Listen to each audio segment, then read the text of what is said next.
பவி, நீ ஏமா வெளியே உட்கார்ந்துட்டு இருக்க? எழுந்துக்கோ.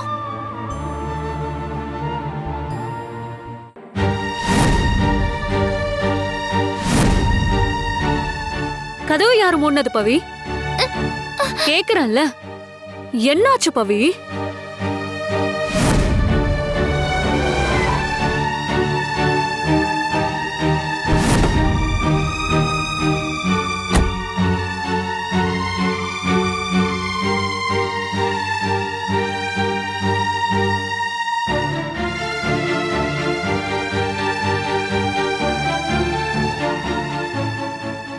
என்னாச்சு?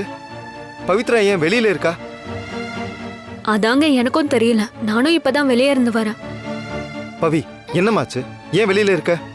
அதுவும் இந்த குளிர்ல? கேக்குறேன்லம்மா, சொல்லுமா.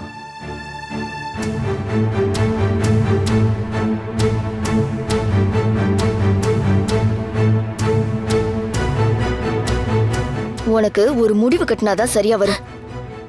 அம்மா அம்மா பாவம்மா பவி, விடுங்க பாவம்மா பவி.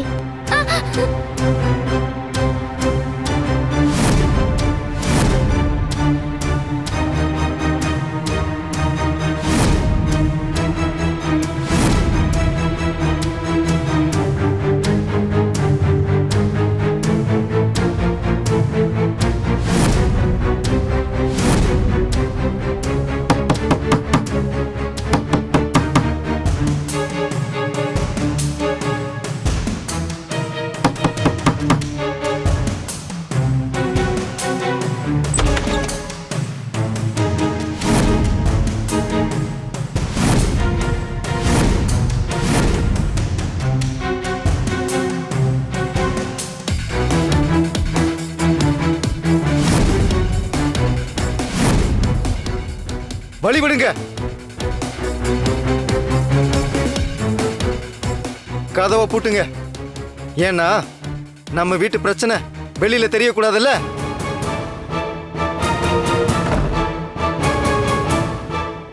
உங்க 2 பேருக்கும் மனசாட்சின்னு ஒண்ணு இருக்கா இல்ல மறந்து போச்சா? ஒரு சின்ன பொண்ண, அதுவும் இந்த நேரத்துல இந்த குளிர்ல வெளியே தள்ளி கதவை சாத்திருக்கீங்களே, நீங்களா மனுஷங்களா?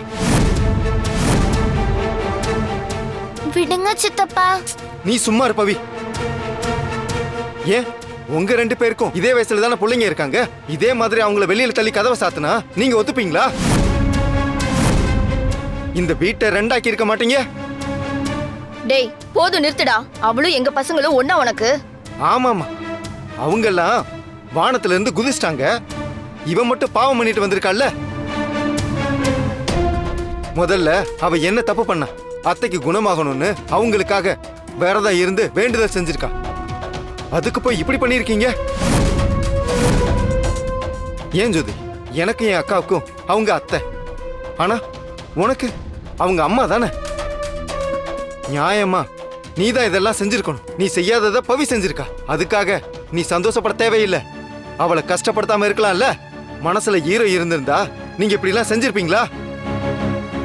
இப்ப எதுக்கு மாமா இவ்ளோ எமோஷனல் ஆகுறீங்க? இப்ப என்னாச்சு? அவ நல்லா தானே இருக்கா? நல்லாதான் இருக்கா. அதனாலதான் நீங்க 2 பேரும் என் முன்னாடி நின்னு பேசிட்டு இருக்கீங்க.